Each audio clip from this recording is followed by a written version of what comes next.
Good morning, good afternoon, and good evening, ladies and gentlemen. Welcome into the Australia's Tabletop Wargaming Network once again. As per usual, I'm ScottyD, and tonight we're joined by Dom. How you doing, mate? Good, Scotty. Thanks for having me on the channel again. No worries at all, mate. It's been a hot minute, so it's good to have you back on. And tonight we've got the tournament preview for the Exterminatus 11 Too Extreme, Too Furious.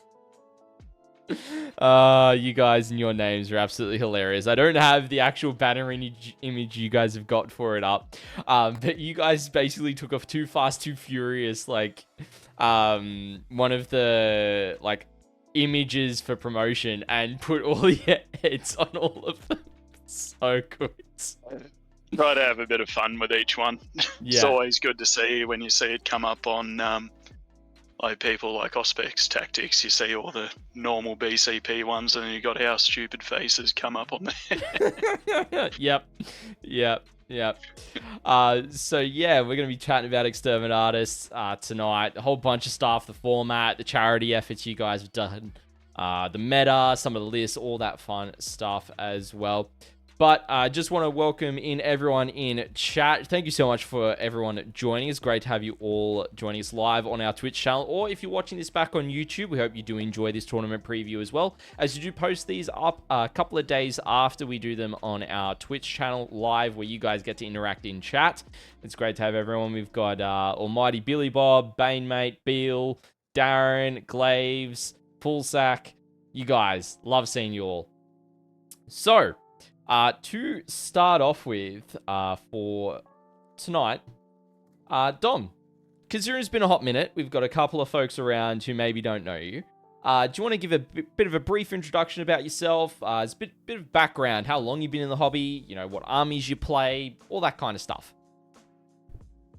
Yeah, so we're on Exterminatus 11 now. So me, myself, ripe age of 31 now. I've been in the hobby since I was 9 years old. Started off with fresh Demon Hunters and 4th edition.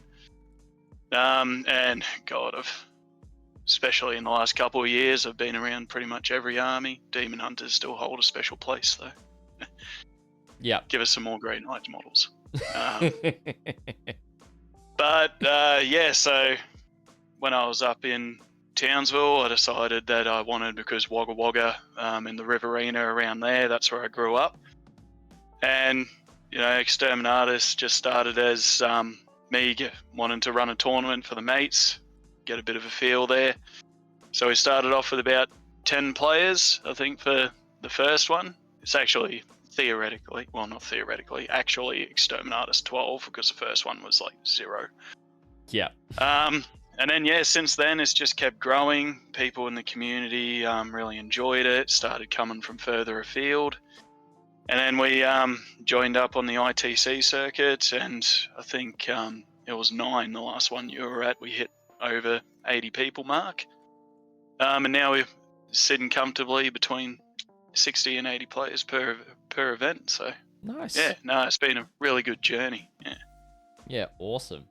I know every time I've come down to Exterminatus, I think we were talking before stream, and I'll pull it up for those in chat. I think I've been to, let me see how many I've been to.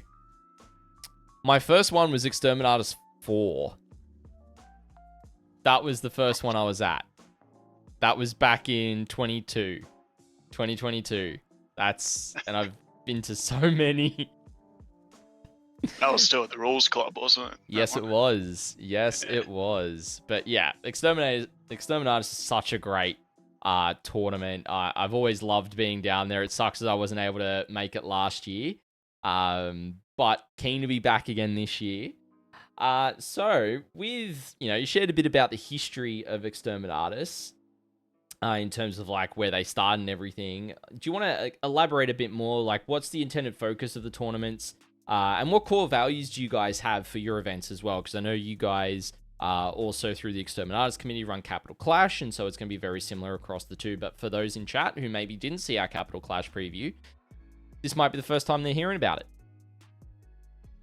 Yeah, so we really want to, because a lot of our group, we we focus a lot more on the hobby side of things.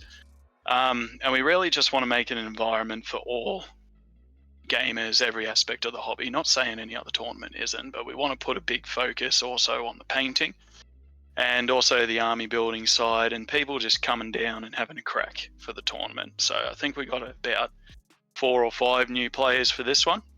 Nice. And people that come to the tournament, like, no matter what skill level they are, they're always great teaching, like taking them through the ropes, showing them how to do it and everything. And it just builds a really nice environment to roll some dice in. Like, job's always easy because of the people that come down. And yeah, so that comes through our prize support as well, sportsmanship, which the players themselves vote for. It's always the biggest award for us, and then we've also got the TO award, and the guys from the Defence Shed also have an award that they give out as well. And that's just from that like sportsmanship side, who represents the hobby well, who holds themselves in good stead. And going off that as well, started out with Exterminatus 2 or 3, I think it was. We decided whilst we're all getting together, having a good time, we may as well do something good for the community. And that one was at the time of the bushfires. So Exterminatus, I think it was 2. Exterminatus 2, we had a bit of a fundraiser, and we raised about $800 for the first one for the local bushfire services. And since then, that's just grown. So for the first couple of years, first couple of events, we raised money for a local group, Murrumbidgee Men's Group. They focused a lot on the men's mental health throughout the Riverina, and they travelled all across the Riverina, Wagga, Narrandera, Coolman and such. And then in more recent years, we've been raising money for the Defence Men's Shed in Wagga. So they've been getting up off the ground. They've recently got all their grants approved as well. And the new facilities, which like the lads that donate to the tournament and everything, it's fantastic to see where they started and where they are now. And the amount of involvement that they are getting now that the word's spreading throughout the veteran first responders and the family community and how they're helping them. It's just great. It's awesome. And it's awesome to be a part of that and for the community to be a part of that. Yeah, for sure. For sure. It's been awesome. I'm not sure if you guys have kept a tally like of the total funds you guys raised, but it's definitely in like the tens of thousands from when you guys first started to where it's at before this event. And it's just awesome. Like, there's this podcast that I listen to that has this idea, like using our wargaming powers for awesome. And you guys are definitely doing that. You embody that every single Exterminatus. And I love being able to come down and cover it as a charity tournament that supports not just, people who, might be in the wargaming community needing help with their mental health from these services, but also just the wider community in general. And so I've always really loved that about you guys and what you guys do with the event there as well. And one of the main ways that you guys do the fundraising is you do charity raffles every event. So do you want to share a little bit about what's being raffled off for this event, how people can grab tickets if they want to, the cost of the tickets, and who to get in touch with if they do want to pick them up? Yeah, so this year, so in previous years as well, we've done fully painted 40k armies, usually anywhere between 3,000 and 4,000 points. And myself and a couple of the other members of the Exterminatus community have painted them over the years. Todd and Richard as well. Eddie Duncan's also done one for us as well. And this year we got 3,100 points of Legio Custodes. Fully painted. We got vehicles, dreadnoughts, lots of Terminators. And pictures of them will be up on the Exterminatus Facebook page tomorrow, because before this stream I was furiously painting and I'm up to the basing on the last models. Tried to get it done for the stream, but it just wasn't going to happen. Yep. So they'll be up on the Facebook page tomorrow. And then from there, so if you're not going to be able to attend the event, we have a PayPal that you can send the money to. It's going to be $10 a ticket, as it has been in previous years. And there's going to be a little other prize support as well to win. So second, third, and fourth, they'll get carry case is one of the other prizes. A box of Drakari as well.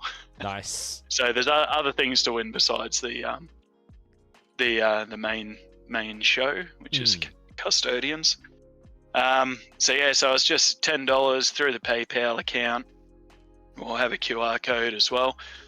Just for people that are interested, please put your name in the description so we know who you are and we know who to look for so we can contact you as well if you do win. You don't need to be there. If you do win it, we'll ship it to you. We'll get in contact, get an address and everything. But yeah, as always, tickets will be available on the day as well. Yeah, awesome. So, with the charity efforts out of the way, let's talk a bit about the format of the event, and we'll go through this a bit briefly. We'll talk about number of players and all that, the meta. There's a lot that we'll go through. But 62 players as of recording for this and as of the stream, which is great. I think that was really solid. I think when I looked a couple of weeks back at it was sitting around 40, and I was like, I really hope you guys get up to like the 60, and you guys did, and I'm like, yes, so good. I knew we had a lot waiting in the wings. Just need a bit of, come on, guys. Yeah, just a little bit of an elbow go, come on, sign up. Yeah. You're coming, just pay for it already. Which is awesome. So, in terms of missions and terrain, because it's page 1, really straightforward. You guys are using chapter approved mission deck with GW terrain. It's layouts, just reading here, layouts 1, 2, 4, and 6.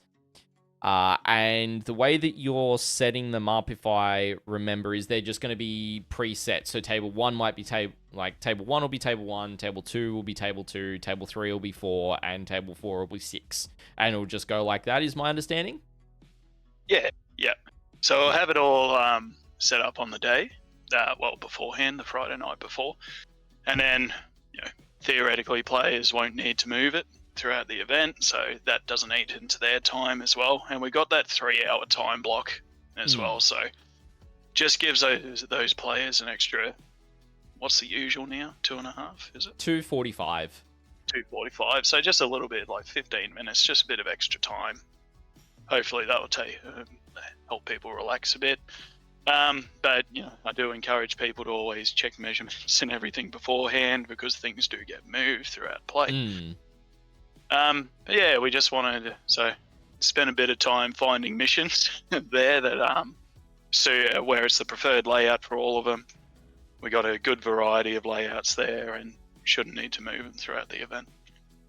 Yep, awesome. So speaking of missions, we'll briefly go through these ones. So these are all just straight out of the chapter approved recommendeds. So round 1 is search and destroy, which is table quarters, on hidden supplies. So additional objectives for round 1. Getting it out of the way nice and early, I think, is a good call. Because then you set it up for the 6, and then you're just worrying about 5 for the rest of the event. It's quite a good mission because it does force interaction. Because you only get 5 points for holding 1 in no man's land. You get 10 points for holding 2, which is the 1 and the 2 cumulatively. And to get the full 15 for a battle round, it's holding more than your opponent. So you actually need to kind of bully them off 1 objective in no man's land anyway. Or you need to ensure that, maybe you end up taking their home, and then you then hold more objectives than them, because it includes both players' homes. So that's, I think that's a good turn 1 game, because it's going to force players to actually interact and not just be like, yeah, cool, I'm going to sit on my natural expansion with my linchpin home objective, and I'm just going to score 32 points on primary and, try and outscore you on secondaries and focus on denying you primary rather than trying to score it. Which I think is a good round 1 mission. Round 2 is tipping point, so the staggered hammer and anvil, basically, with linchpin, funnily enough. So hold your home for 3 points. If you're holding your home, no man's lands, and your opponent's worth 5. If you aren't, they're worth 3. So really straightforward there, particularly after lunch. So getting that one in there and just, that's a solid scoring mission. And I figured that one would be nice as the first ranked game as well. Goes first round random, as we all know, and then straight into that one. Start working your way up the ladder. Yeah, cool. So you guys are just going to do... people like me going that way. You guys are just doing straight Swiss in terms of your pairings then? Yeah. So we got like 6 of them loaded, but yeah, it's the recommended one. Yeah, cool. So wins and then battle points. Cool. All right. And then round 3 to finish off day 1, you're looking at Crucible of Battle, which is your angled hammer and anvil with Purge the Foe. That one's interesting for a round 3. That one's really interesting for a round 3. Because it, again, very similar to Hidden Supplies, it forces the engagement. Because you need to be killing things, you need to be killing more than your opponent, but also you need to be holding objectives and holding more. Yeah, that one I've typically seen float around the 2 or 3 slot. It just depends on TOs, so it's a pretty good choice. Having it at that 3 slot with 62 players, you're going to end up at the end with at most 2 undefeated, so that would probably help at that position to kind of whittle out the field a little bit more in that sense and create some maybe a little bit larger gaps within the brackets as well. So that's the end of day 1. Day 2, you go into Crucible Battle again with Scorched Earth. Scorched Earth, really straightforward mission. It's really easy to score high on. Like, you can score 45 points without even having to push the middle objective. By just holding your home, holding your natural expansion, and then burning your natural expansion as well. So, if you want to try and get the 50, you do have to push for it. But at the same time, you can stably score a solid score and then engage off secondaries. And then the last one is round 5, Search and Destroy on Take and Hold. Really straightforward. Hold 1, hold 2, hold 3, 5 points apiece. Really easy one to finish off. I think those 2 missions for day 2 really help people if they maybe have some sore heads. And that was exactly the thinking that was going into one. Sore heads, long tournament, something nice and simple to finish on, and crown a winner at the end. Yep, for sure. All right, we'll have a brief look through everything else. So basically, you guys are going to go around, do a battle ready check. I think that should be, beginning of round 1, or basically doing it throughout round 1 to make sure players know whether they're going to get battle ready or not. Awesome, using GW's battle ready standard, perfect. You got your sportsmanship scoring in there and player's choice. And then I was hoping for a timetable in there, but there doesn't seem to be. That's in the actual player's pack itself. I'm looking at the mission pack. Yeah. I'm blind. Yeah, so I do 2 different ones because I'm difficult. Yeah, no, that's fair. I only pulled up the one, but that's all good. So, the venue, you guys are at the RSL. Once again, great venue. So working off the memory of 3-hour rounds, I believe, starts at 9 a.m. in the morning for round 1. So, like, the venue opens at 8, so you can get in pretty early if you're eager. And then both days, like, round 1 starts at 9. So I think you've got about an hour for lunch, something in that ballpark. Yeah, so I believe it's 50 minutes now. Yep. But usually people are finishing beforehand. And good thing about the RSL is you've got about 4 different options when you're in there. If you want something, like if the other options are really busy, you can just go and get one of the really, really good sandwiches or baguettes or something from the cafe, already all done. or because of the location of the RSL, like easy feeds like Macca's, KFC is just down the road as well. So. Yeah. So I think in terms of math off the top of my head, like you'd probably be ending day one at around 7:30ish, somewhere in that ballpark. Yeah, 6:37 because I too am going on. As we talked about beforehand, it's been a long week. Yes. Been a long 2 weeks. Let's have a look here. Yeah. Look at me. So yeah, we'll pull that up and get that info correctly for you guys. Yeah, so 9 o'clock start for round 1, 50 minutes for lunch, and then round 3, finishing up about 7. But yeah, you know how it goes. Usually it's between 6:30, 7 people finishing. Yep. Some people want to go the extra 10 minutes. I'll be there till 8 anyway, so yeah, that's all good. Yeah. So now should be good. Like, you know, I know a lot of people, depending on the venues, are used to like maybe 10:30 starts. Some might be used to like 9 o'clock starts. So I think having a 9 o'clock start where you're able to get in the venue at 8 is really good, because if you want to rock up early, grab a coffee and just relax before round 1 or round 4, you're able to do that. Or you've also got that time, like you could rock in at 8:30 and not feel rushed. Yeah. And massive shout out to the RSL for accommodating us as well. They do open anyway at 8 o'clock, but they're tracking that we're coming. A lot of sweaty guys. Yeah. All right. Well, let's jump into actually talking about the thing that everyone wants to talk about, and that is the meta. So I'll swap that over here, and I'm going to read these off. I haven't sent them through to you, Dom, but I'll read these off. We'll go through them as well. I've got, we've got the main meta breakdown. We've also got detachments and such as well for that added detail.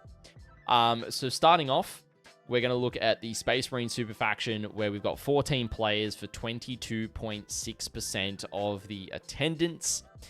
You've got 3 Blood Angels, 3 Salamanders, 2 Dark Angels, and then 1 for each of the following: Deathwatch, Imperial Fists, Raven Guard, just regular old Space Marines, Space Wolves, and Ultramarines. So, yeah. Only 1 Ultramarine, as Banemate is pulled out in chat. Only 1, and I've had a look at the list. No Victrix. It's Blades of Ultramar with no Victrix. That's really... Who was that one? That wasn't Big Superman, was it? That was... I've got to find out who real quick. I think it was maybe... When you're going through the list, they all merge into one. Yeah. Not Nick Wade. Where are we? Because all of the regular Marines just show up as... what do you call it? Just Space Marines, Adeptus Astartes. So you have to go through and actually find them. Here we go. Josh Brown. It is Big Brownie. Yeah. Yep. So no Victrix to be seen in that list, except for the 2 with Calgar. That's it. No actual like Victrix Honor Guard units. But yeah. What a chat. The most detachment wise, and we'll get to this in a minute, that we've only seen 2 detachments duplicated throughout all of Space Marines as well. So there's actually a huge variety of Marines. It's really interesting to see Imperial Fist seeing play with Emperor's Shield, as well as seeing Space Wolves being in attendance. But I know who that player is. He's a die-hard Space Wolves player. I'm glad that he's playing this weekend as well. And, we've got a couple of Salamanders diehards, Blood Angels diehards as well. So it's a really good spread amongst Marines, that it's not just centralized. And I think that speaks volumes for where the Marine meta is at currently. When we look at Imperium, there is 12 players on Imperium for 19.4% of the player base. This is not so spread out. We've got 6 Astra Militarum, 2 Sisters, so Adeptus Sororitas, 2 Imperial Knights, 1 Adeptus Mechanicus, and 1 Grey Knight. So this means that there is no Imperial Agents, but who really counts that as a faction anyway? And there's one other faction that's missing, and I'm trying to remember it off the top of my head. There's no Custodes. Funnily enough, no Custodes. Ah, well, I'll just put in my sales pitch there, right? Be anti-meta, guys. So yeah, really, Well, really interesting to not see Custodes. Of course, a lot of the guys from like Maitland, Newcastle are coming down, and they love their guard, and so there's a fair amount of guard players in attendance. It's not too surprising the meta that they're bringing with them as well, from what I could see. So yeah, but you know, seeing I'm Grey actually Knights, disappointed in the Wagga lads. I think like the year before, or it might have been the last one you were at. I think we had like 12 or 13 guard armies. yeah, was it was great. wild. That much guard, that much guard, man, it's wild. All right, then we'll jump into Chaos. 27 players for 43.5% of the player base, which is wild to me. 6 Chaos Knights, 5 Chaos Demons, 4 Death Guard, 4 Emperor's Children, 4 World Eaters, 2 Chaos Space Marines, and 2,000 Suns.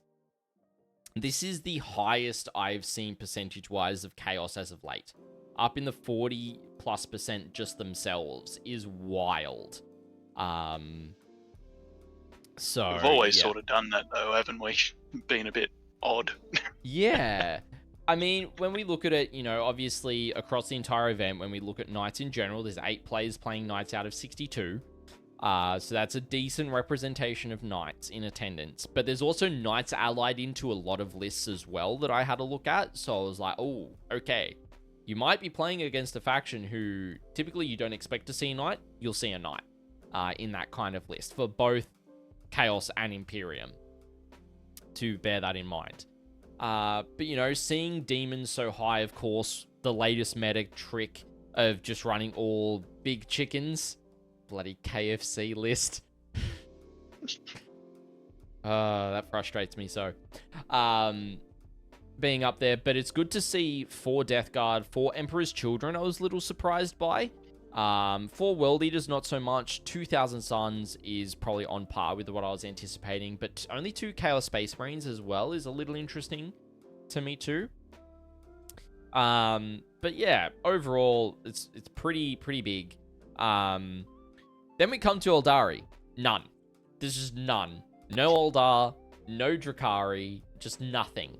And Ministry Turtle in chat said, love to see Drakari getting the representation they deserve. Savage. I haven't heard. I've heard the Codex actually wasn't too bad. Yeah, Drakari. You'll probably know more about that than me. Drakari's in a really interesting spot. The thing is, with a lot of meta builds at the moment, they are hobby lag, and not necessarily from the painter's perspective. It's from the supply perspective of not able to get some of the key units. So that's why, you know, Drakari aren't super popular. And then Eldari is one of those ones where they've just kind of been hit a couple of times. And they got hit again in the most recent pass. And so people are kind of still figuring it out a little bit. But they're still like a really good build in the meta. So I'm a little surprised there's no representation. But also looking at, you know, who's in attendance, and, you know, the people that I do recognize are taking factions they typically play. A lot of them don't play Eldari. Only 1 or 2 people do, and so maybe they've pivoted in other things. That's just what they're enjoying at the moment, and that's completely fine. Then we come to Hivemind, and this is one that I was surprised by. 4 players for 6.5% of the meta, 2 Gene Stealer cults, and 2 Tyranids. Now, of course, we're going to get into his list a little bit later, but Rowan Kennett, as he always does, running Tyranids. No surprises there. The hive mind himself. Yes. But seeing 2 Gene Stealer cults is really interesting to me.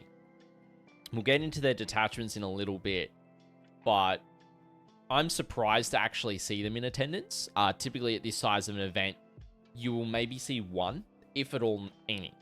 And so seeing 2 to me is a little bit surprising, because they're quite a hard army to pilot if you don't know what you're doing. So I'm really keen to see how both of the players on GSC go.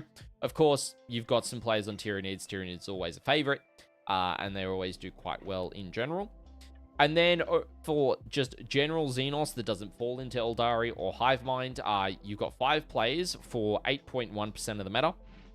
There are 2 Leagues of Votann players, 1 Necron, 1 Orc, and 1 Tau Empire. Leagues of Votann Codex is really interesting. It's still relatively fresh, so I'm not surprised seeing 2 players coming out for that and wanting to really use their new codex whilst they have it, because, you know, they got it one of the last codexes of the edition. They're going to make the most of it. I'm sure that that's how most Votann players probably feel. Seeing Necrons in there as only 1 isn't too surprising at the moment. They're about to get a bunch of releases, so, you know, players might be waiting for those. Orcs is in there, and Tau. Tau hasn't been too hot in the meta. It's seen a little bit of resurgence in New South Wales, but that is just in a few players that just aren't in attendance this weekend, and that's completely fair. So, when we look at the faction podium overall, Ash Militarum and Chaos Knights top it with 6 players each for 19.4% of the player base between those two. Chaos Demons takes out second spot with the 5 players for 8.1%. And then Death Guard, Emperor's Children, and World Eaters take out third spot with 4 players each for that 19.4% of players as well. With the faction podium making up 29 players and 46.8% of the meta, spread between 6 factions. So I think it's a relatively healthy meta. The only thing that kind of, you know, you've got the spikes, right? Chaos Knights, I'm not too surprised to see up there doing quite well. They've been super popular as of late. Ash Militarum being up there pretty high and seeing Chaos Demons is really interesting at the moment. I know the reason why behind Ash Militarum and Chaos Demons, obviously being the chickens, being all the Lords of Change and Kairos, their damage output changes. But just seeing the consistency behind Death Guard, Emperor's Children, and World Eaters is also super encouraging in general. And then everything else is 3 or less. There's nothing that like was spiking, as we were talking about earlier. Nothing spiking above that 6, I think is really good. In general, for a 60-ish player event, to have a meta that is this spread out with what, there's only 1, 2, 3, 4 factions not really represented. The only other faction you could technically count would be Black Templars for Marines. They aren't being played this weekend, and that's the only other Marine variant that isn't being played.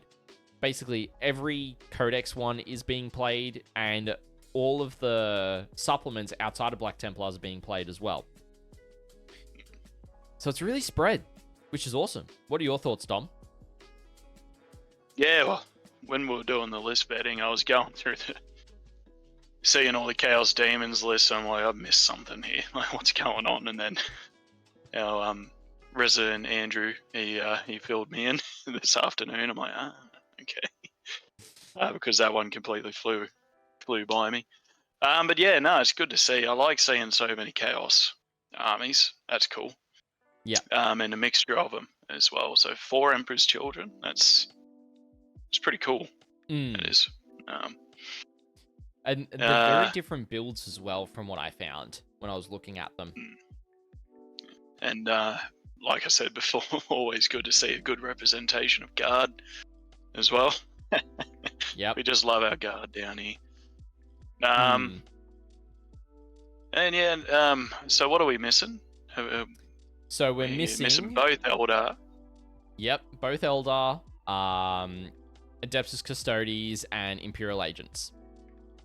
Agents, yeah. But who really counts agents? Let's be honest. No. I don't know. I didn't think Custodes were in a bad place at the moment. I hope they're not, or else no one's going to buy tickets for the army. Nah, they're in a pretty good spot.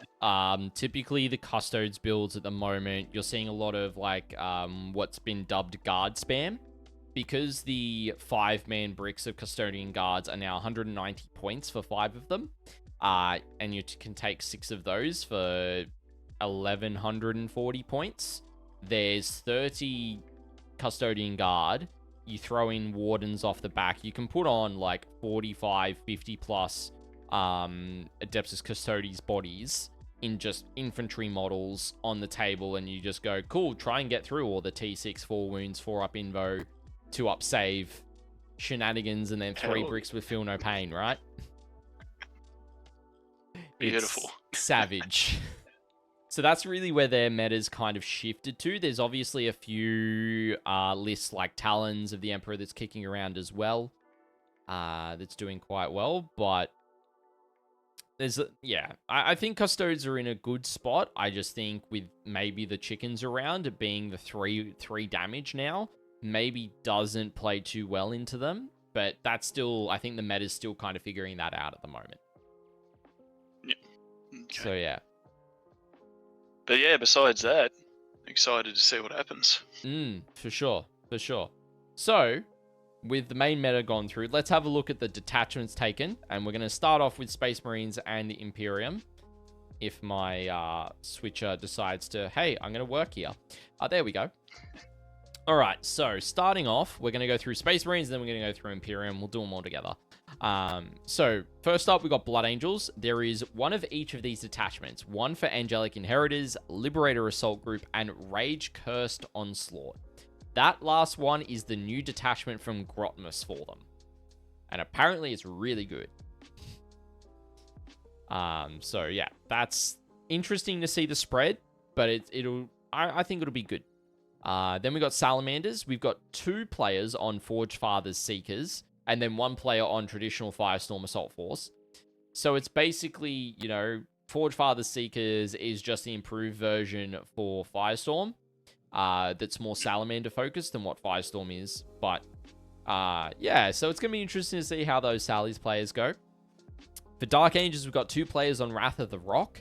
That's got some really good tech in it, and we're actually going to look at a Wrath of the Rock list as well a little bit later on here. Then we've got Deathwatch as a Black Spear. Now, I had a look at this Black Spear list. It's 2 Indomitor kill teams and 2 Talon Strike kill teams. That's a 1-2 punch if I've ever seen it. Please, Scotty, rip it to shreds. I know the player. It's savage. It's brutal. Like, it's got minimal scoring pieces and such, but that thing hits like a bus. It hits like a bus. I'll just say, because I can't help myself, but this player should hang his Deathwatch head in shame, because the first round of the last big tournament he played in, he lost to a Tyranid army. Oh. What sort of auto Xenos is that? Fair, very fair. Then for Imperial Fist, as I mentioned earlier, we've got Emperor's Shield, which is really interesting to see them out to play. I'm keen to see how that performs. We've then got Raven Guard with Shadow Mark Talon. Not too surprised there. Space Marines is just traditional Gladius Task Force. I love me a Gladius. I'm not going to lie. Space Wolves is running Saga of the Great Wolf, which I believe is the Grotmus Space Wolves detachment from them. And then Ultramarines is Blade of Ultramar, which we've already spoken about with Node Victrix. So, there you go. Bane, yeah, no white scars in there, that is true. No white scars. So, there's a few factions that aren't being seen there. No Iron Hands either, as well as no Black Templars. But all good. When we get to Astra Militarum, there are 5 players on Grizzled Company, and this is their new Grotmus detachment that's apparently really good as well. And 1 player who is stoically on Hammer of the Emperor. That's Mr. Duncan, that one. Yep. Sticking with his guns. Yep. And there were a lot of super heavies. A lot of super heavies when I had a look through, which is going to be interesting. For Adeptus Sororitas, there is 1 Army of Faith and 1 Penitent Host, which is interesting to see Penitent Host out. Army of Faith being a bit of a generalist build detachment as well. But both plays really skew in terms of what they've taken to. So that's quite interesting for both of those lists. For Imperial Knights, we've got 1 Questoris Companions and 1 Valor Strike Lance. Not too surprised to see both of those coming out to play. For Adeptus Mechanicus, this is the interesting one that I haven't seen this detachment in competitive play in a long while. Cohort Cybernetica. It's just 12 robots, because why not? Yeah. Hell yeah. Because why not? Literally does what it says on the tin. Yes, very much so. And then Grey Knights, unsurprisingly, is the Warpbane Task Force. So I think overall, outside of Grizzle Company being like such a high spike, everything else is pretty well expected outside of, you know, Emperor's Shield being played, and Penitent Host and Cohort Cybernetica. Everything else is, I would say, pretty staple. All right, we'll jump into Chaos now. And this is where things get a little interesting. So for Chaos Knights, we've got 4 Infernal Lance, and some of you guys have gone, yes, I'm running 3 double Gatling despoilers. Some of you have gone, I'm running 2 double Gatling despoilers and 2 Rampages. Some have gone, I'm running a Lancer in this. It's really wild that there's a mix of builds in Infernal Lance, which shows the breadth of the detachment. You've got 1 player on Houndpack Lance, and then you've got 1 player on Iconoclast Fiefdom. So this is the one where you get to sacrifice cultists to give yourself buffs on your knights. I think it's sustained, which is absolutely insane on those Gatlings, because there is a triple despoiler in that list as well, which is, brutal. Just taking that up a notch. Oh, yeah. Then Chaos Demons. 3 players on Scintillating Legion. Each of them are running Kairos, and at least 2 Lords of Change, which is where the KFC build is. We've got 1 Demonic Incursion, which I believe is the just all big stuff with a few small pieces. It's like got Kairos, a Lord of Change. It's got Scarbrand, a Bloodthirster. Like it's just all big stuff, basically. I think Be'lakor might be in there from memory. But yeah, really interesting build. And then Plague Legion, which is just majority Nurgle Demons with some Khorne stuff for some shooting, which is quite interesting there. For Death Guard, we've got 2 on Death Lords Chosen and 2 on Virulent Vectorium. The interesting thing is here, we're not seeing any on Mortarian's Hammer, which has been a little bit more popular than Death Lord's Chosen. So I'm really keen to see, we'll look at a Death Lord's Chosen list here in a little bit, but I'm keen to see how they actually perform over the course of the weekend. We've then got Emperor's Children, and this is also interesting to me. We've got 2 Coterie of the Conceited, which is not too surprising. That's been the most popular Emperor's Children detachment. We've got 1 on the Court of the Phoenician, which is the new Grotmas detachment for them, and 1 on Rapid Evisceration, which is the Transports detachment. So that detachment did get a little bit of a buff in the last balance pass, so it's going to be really interesting to see how that plays out on the table if we get that on stream. For World Eaters, this one is a little interesting too. We got 2 Berserker Warband, not too surprising, but 2 Khorne Demonkin, so running demons and World Eaters in the one list. For the Demonkin, which you haven't really seen as of late, but I'm kind of intrigued by that. I'm keen to see how they go. For Chaos Space Marines, not too surprising to see these. You got 1 on Packbound Zealots and 1 on Soulforged Warpack. Actually, hang on. That's wrong. I have scuffed up here.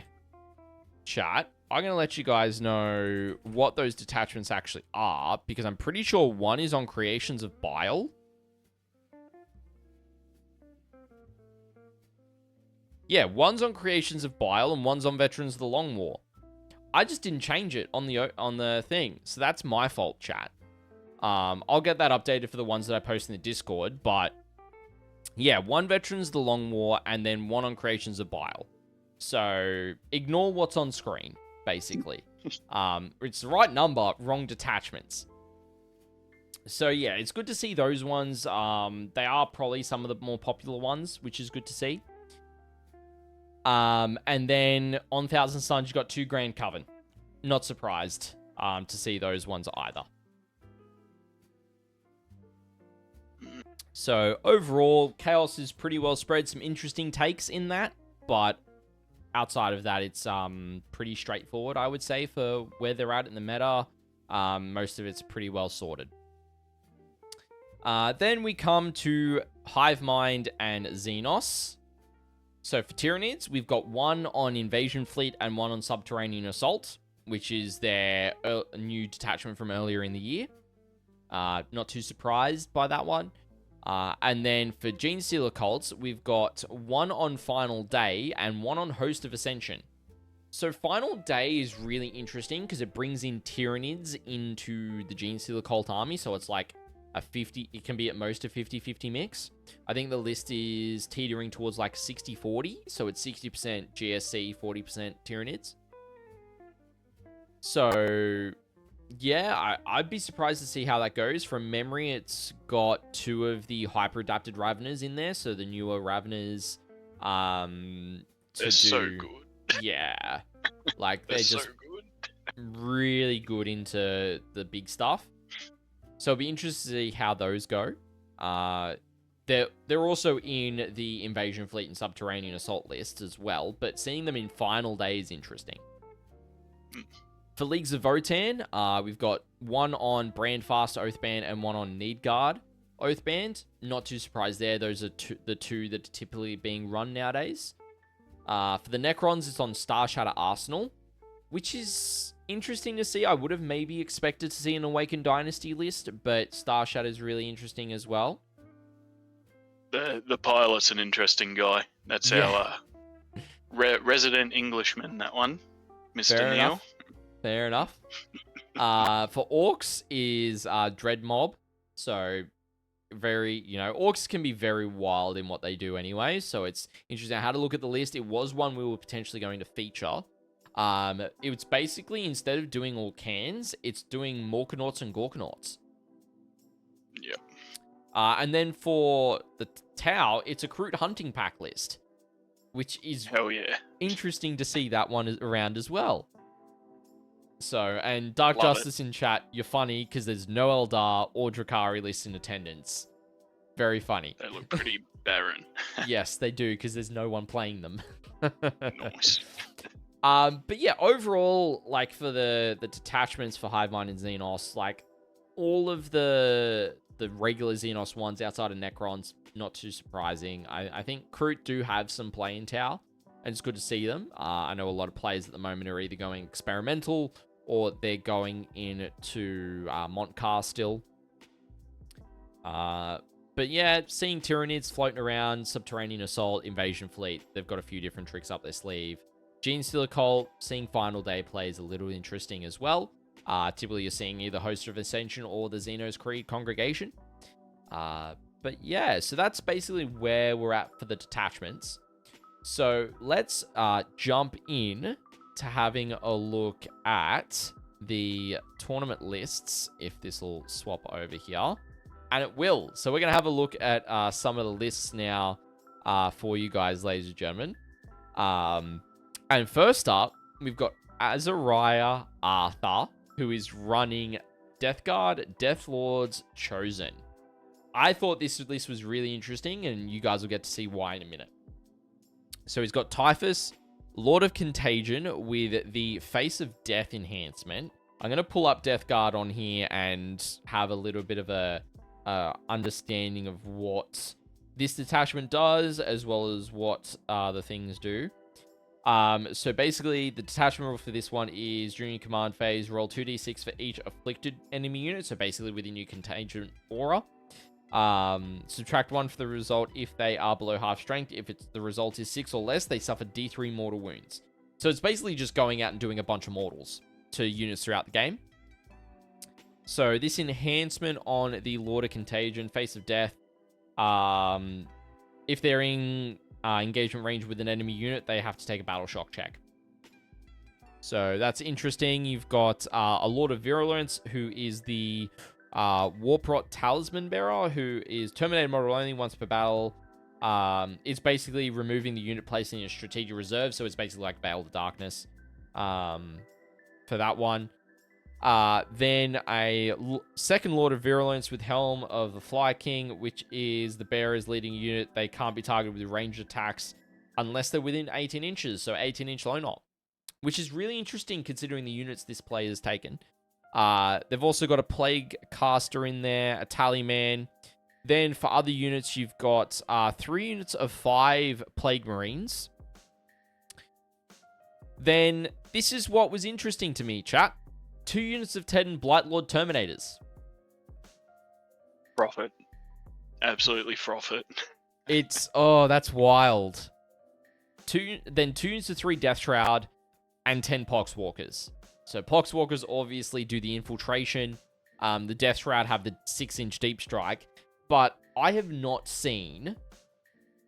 legitimately have not seen Blightlord Terminators run since the Codex. So these guys, if they have a starting strength of 5 or more, if a character is leading a unit, then each time this unit makes a ranged attack against an inflicted unit, improve the strength and AP of those attacks by 1. So it's a ranged shooting unit that's tough as heck because they're 2 up save, 4 up invo with 3 wounds apiece at T7. So it's just saying try and shift 30 plus wounds of T7 off an objective through 2 up, 4 up. Yeah, that's gonna be brutal. It's so thick. I'm here for it. Yeah. Like, that's insane to me. I'm really keen to see how this list performs personally. Like, sure, the Poxwalkers go out, they infiltrate onto an objective turn 1, or maybe a natural expansion, or do some screening. The Death Shroud just come in from Deep Strike. Maybe you've got Typhus in one of them, Lord Contagion in the other. I would dare say you've probably got the Lords of Virulence in the Blightlord units. So one can do the teleport once per game. And then the other one has got the... I forget it now, but we just went through it, basically. Yeah, the Lone Op 18. So, yeah, unit-wide rerolls wounds. Yeah, Almighty Beeler Bob. Yeah, it's savage. It's savage. So yeah, that's a list that is going to be one to watch out for. I'm really keen to see how that one goes. Yeah, and this is excuse me, this is Azariah's first tournament as well. So Okay. I think she's part of Will's and Harry's group. I'm not sure if Canberra or Wagga, but around this area. So yeah, cool. Cool. Good for her to come down, roll some dice. Yeah, awesome. Awesome. Love that. All right, next up, ACT, Banemate is saying. ACT, there you go. We've then got Isaac Brown, who is one of the... he is going to love this. One of the local lads down in Wagga. So he is running Dark Angel's Wrath of the Rock. He's got Azrael and Lionel Johnson, as well as a Chaplain in Terminator armor, a Judicia, in there with the, let me get to the detachment so I can tell you what this enhancement does. It's called, where is it? Ancient Weapons. It's improving the strength of the melee weapons by 2 and armor pen and damage by 1. So it puts the Judicia up to strength 9, AP minus 3, 3 damage. That's brutal. I know what that can do. Deathwatch, I've been able to do similar in Black Spear, where I've gotten a Judicia up to strength 9 minus 4 AP, 4 damage with the Thief of Secrets. So I know the terror that unit will cause. And extra attacks after it's killed characters. Characters or models, I'm not 100% certain off the top of my head from memory. They are pretty good at getting extra attacks, so they can become an absolute blender. Librarian in Terminator armor as well, and then Lieutenant. The Terminator armor Librarian gives sustained hits, which is really important. For the rest of the army, you've got a unit of Intercessors, 2 units of 5 Deathwing Knights, both with maces, and great weapons in there on the Knight Master. Unit of 10 Hellblasters, not surprised by that. 3 Plasma Inceptors, 6 Inner Circle Companions, and a Gladiator Lancer. So it's a lot of like one-off units outside of the Deathwing Knights. But the 2 bricks of Deathwing Knights are your bully units. You just go and you send them onto No Man's Land objectives and go, can you kill through the -1 damage? Yeah, I'm pretty sure off the top of my head, the Deathwing Knights are -1 damage. And they're 4 wounds apiece. I'm just pulling it up now, Yeah, chat. I don't think Isaac would be running him otherwise. Yeah, they are -1 damage. So, yeah. Wrath of Rock Dark Angels, I feel like, is one of the few armies that can just win turn 1. Darren, fair. Very fair. They do have some good strats. Darren, don't start already, mate. The tournament hasn't even begun yet. There's only 2 of them, Darren. So you have like a 1 in 31 chance of facing them. Very slim. My hand just might slip during first round pairings. Accidentally pair him in. Where's Isaac? Get him to grudge. Nah, it's good. It's good. It's an interesting list. I'm keen. This is one I'm keen to see how it goes, because it's very, very much like outside of the 2 units of Deathwing Knights, it's a lot of this unit does this one thing. This unit does this one thing. And there's nothing to back it up with consistency. Like, there's no redundancy in the list. It's like, this unit has to do its job, otherwise it's just gone. He's got his tools in the toolbox, but he doesn't have anything to keep the momentum going if he gets on the back foot. Yes. So it'll kind of be, this list will kind of hold back, I dare say, use the Deathwing Knights to wait until your opponent exposes, and then that's when the Hellblasters come out. The Plasma Inceptors come out. That's when Lionel Johnson will come out. All that fun stuff, right? To be able to come and just muck shit up. Basically, Inner Circle Companions as well. So it's really, yeah, it's going to be interesting to see how that one plays. Yeah, I'm interested to see how it goes too. How many times he'll call over a referee to the table. Judge. Oh, it'll happen. All right. Next up, we've got Jonathan Smith, who is running the Tau Empire Kroot Hunting Pack. I wanted to pull this one because I'm like, I want to see what this Kroot Hunting Pack's going to do. And so I'm going to pull up the detachments so I can walk through you guys. All right. So they've got a single character, which is the Warlord, and it is a Kroot Lone Spear. That's Hell it. Yeah. That's the only thing. They do have an enhancement called... Oh, no enhancement actually on this one. None at all. I'm just looking through them and looking on this guy. No enhancement. Just nothing. Just stock standard 80-point Lone Spear. All right. Then a unit of 10 Kroot Carnivores. Then we get into the Spice. A single Ghost Keel, a single Hammerhead, 12 Kroot Farstalkers, which are the... Infiltrate boys. Yes. They're the... let me find them.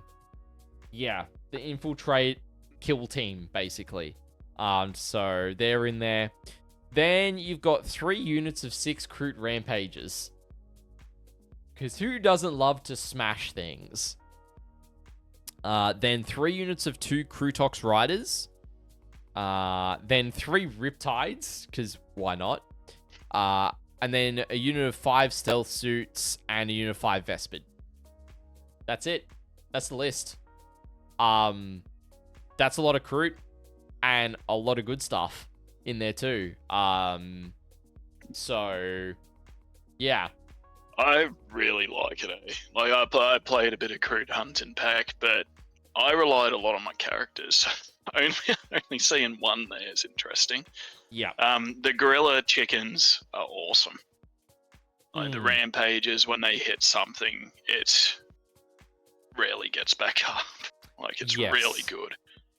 Yeah. And the Riptides, even though, like, they don't have, like, a lot of the buffs from the other detachments, they still put in work. I ran 2 of them, and I was, from turn 3 on, I was tank shocking with them, but they still got out the damage, you know, like, they did it, yeah. And they took a lot of the pressure off those other units as well. Yeah, because they then take the heavier firepower attention away. And now they're able to do even better with strength 10 on the Ion. Which just is like, I've faced it, you gotta kill it.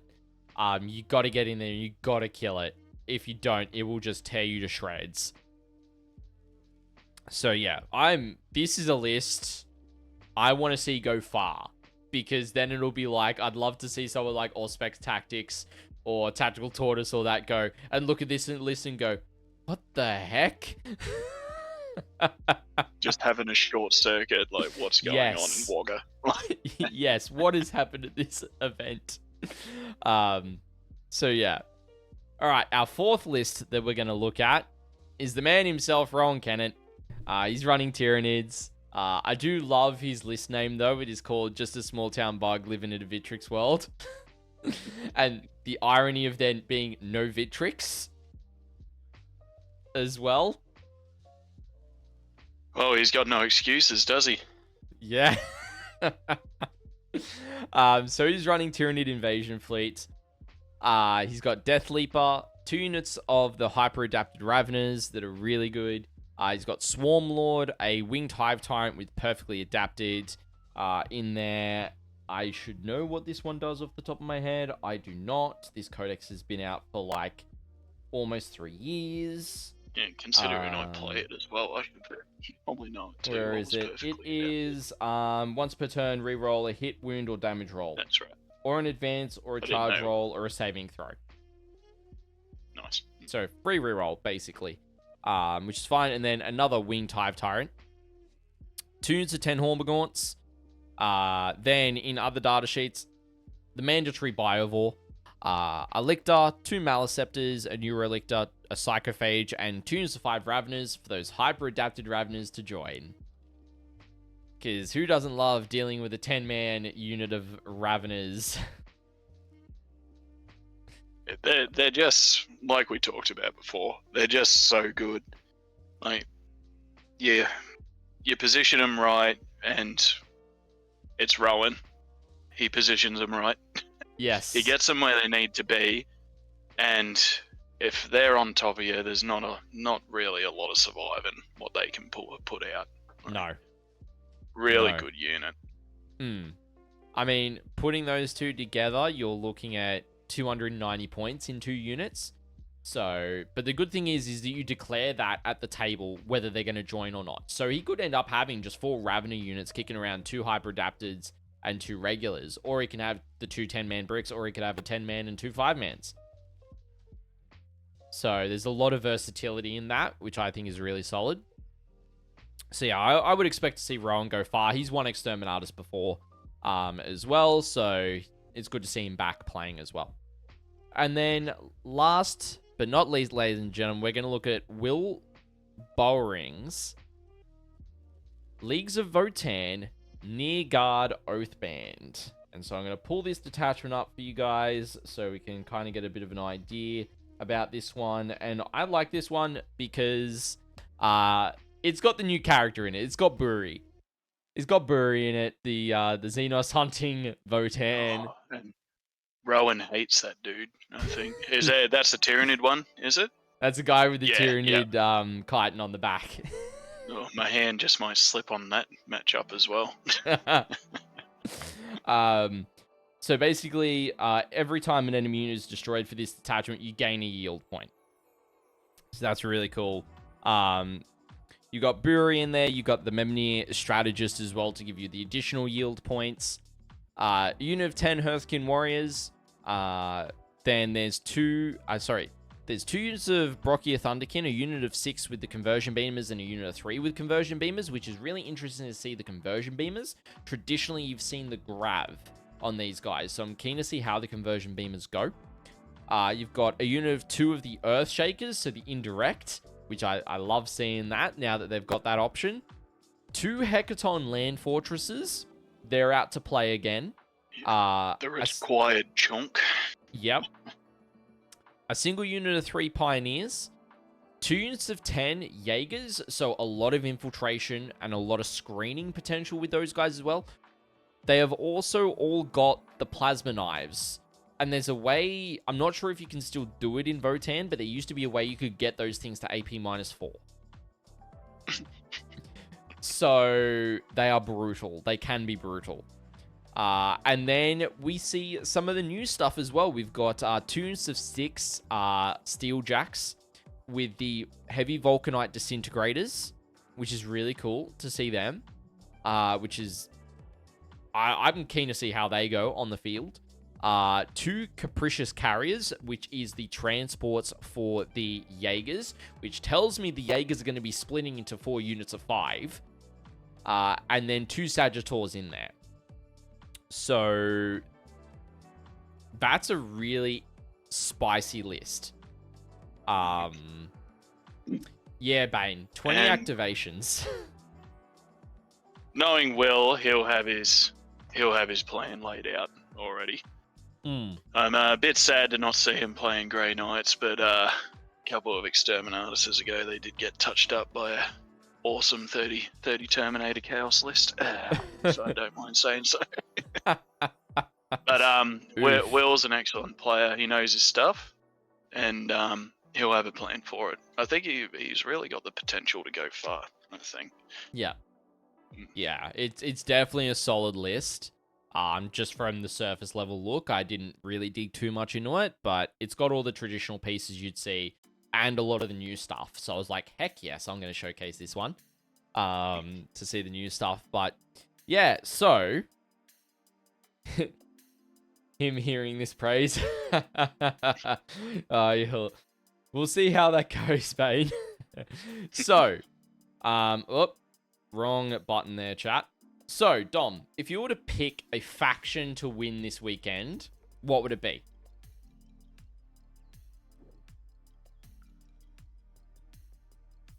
Just with the players that are playing it, it's hard to look past the Chaos factions. Okay. So, Chaos Demon, there's a few really good players playing the Chaos Demons. Mm-hmm. And a couple of really good players playing the Chaos Knights as well. But I froth a Dark Horse, you know. I'd love to see some of the local lads go far. And I don't think you can count out people like Vincent. He's a bit like Rowan, but with Genestealer Cult. Really knows what he's doing. Rowan himself with the Tyranids as well. And then other ones like mentioned, like with Will. I just, you know, and then you've got like other ones thrown in, like the 12 robes. It's like, it's going to be really hard to say, but I think if I was betting on it, I would probably go like one of the Chaos factions. Yeah. All right. So Chaos. I'd love to see form. Corey win with the Grey Knights though. Like, so don't let me down, big fella. Dark Horse there in the Grey Knights. All right. For me, I'm actually going to go, and I think it's gonna be Space Marines of some form. I know Alex is on Salamanders, and he's on Firestorm, but I can't. Did he tell you how he got there?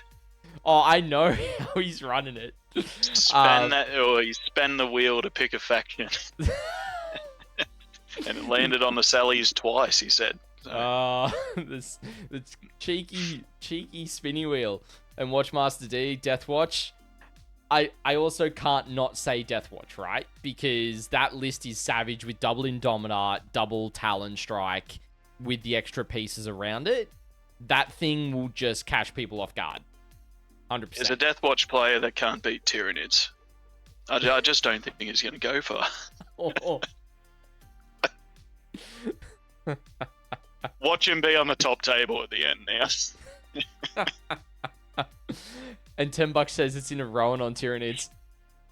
Oh. Live on stream. Mm-hmm. Getting smacked by the Xenos. But yeah, I think it's got to be Space Marines of some form. There's just players on Marines that know what they're doing with their respective factions. It's hard not to look past, personally. I do know that there's other players like, you got Bran on Thousand Suns, who's an absolute weapon.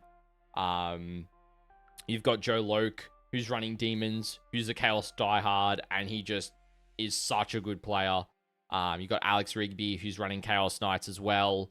Like, you've just got so many, like, top-level players in attendance as well that you see from you know, the ACT scene as well as the local area down there. So it's really, really good to showcase that. What I will do, Watchmaster D, I do have a link. I will get you that link for you, my friend. And I'll throw that in chat. There you go. And that's where you can see it all.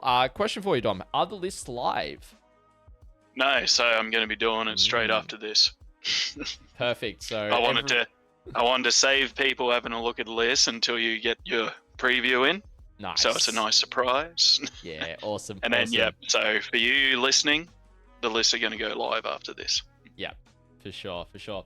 So as we look to wrap up the preview, Dom, do you have any shout-outs you'd like to make to any like event sponsors or people who are helping out with the event and such as well before we finish up for the evening? Yeah, so as always, to my Exterminatus crew, Andrew Martin is just an absolute wizard with this sort of stuff. He's going to be my main referee for the weekend. Keith is going to be another referee. Todd and Ben are helping me on the organisation side as well. And then we got, even though he can't be here, unfortunately, Adrian and Richard doing a lot in the background as well. And then Isaac, he floats around. He does stuff every now and then. But they just, the events just wouldn't happen without him. And now they're all running their own events as well throughout the year. That's why Exterminatus itself has dropped down to 1. Because Andrew has Capital Clash. Adrian and Richard, they run the ADF Wargaming events. So it's big, and then we run our smaller events for the locals as well throughout the year. To Cryptic Battlefield as well, new sponsor that's come onto scene. Bloke that runs it, one of the vets, Jack. Really good bloke. Really happy to. He actually picked me to help get the surprise support and everything. So that was really good. RSL Defence Men Shed as well. We support them and they support us back. They'll be bringing in some of the vets on Saturday or Sunday. Can't remember which. But they also do the trophies for us as well. Get the vets and everyone doing them, getting on the 3D printer and the tools. Yeah, nice. And then everyone in the community and everyone that's coming, without you guys, and your kind donations to the Raffle army and everything, it doesn't happen. And also to you, Scotty, thanks a lot. Yeah, no worries, man. Happy to be a signal boost to the good work that you guys are doing with your events and the charity efforts as well. And I'm always happy to come down and cover a wonderful tournament down in Wagga. It's always been great to come down that way and not have to also fully drive down. Sorry, I forgot someone. One of our locals, old cheating Nick Matheson. He did a couple of the cheese boards for us again this year. One of it, which is your beloved Mediocre Man. Hey. But if you guys wanted to, for those of you who know him, just send Nick a message. He sent me a message the other day. He recently lost his old man.